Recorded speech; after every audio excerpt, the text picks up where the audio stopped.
because one of the biggest issues with subscription is churn. And what you've talked about is something that will minimize churn by, we could use the old chestnut, under promise and over deliver, which is essentially what you're saying, isn't it?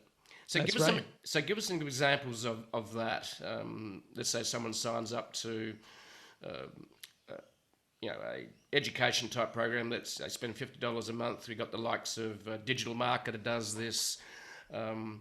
So what were some of the things you would do in the first 30 days to make sure that they're just going, wow, this is so cool? What are some tactics? Let me give you a real life example, because it's in the book that you referenced, Automatic Customer, and I think it is a really kind of illustrative example of bad onboarding versus good onboarding. The company is Constant Contact. You know Constant Contact? I'm imagining you know those guys.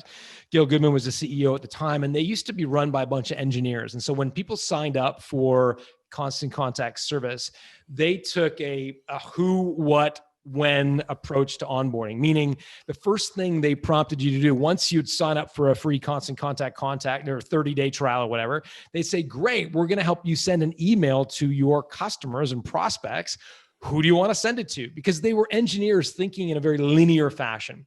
The challenge with that Goodman found was that the uploading of a CSV file and trying to match the fields was quite complicated for most entrepreneurs. Most entrepreneurs are not tech savvy, and certainly most retail business owners are kind of dumbfounded by this idea of like uploading a CSV file and trying to match the columns and the rows, and they'd bail on it, right? Right in the first kind of hour or two of using the software, they'd say, to hell with this is way too complicated. And they'd bail, and they had an astronomical churn rate in their trial period.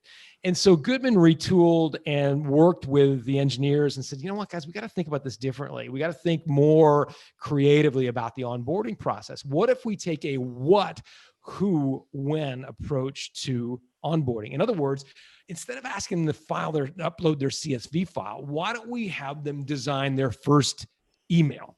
Right? If you're a flower shop, we've got all these templates of visuals of pictures you can use of flower shops. And all of a sudden the business owner is like importing a picture and it looks beautiful, and they're putting their name and they're writing their email, and it's all becoming on screen for them. And it's kind of coming to life for them.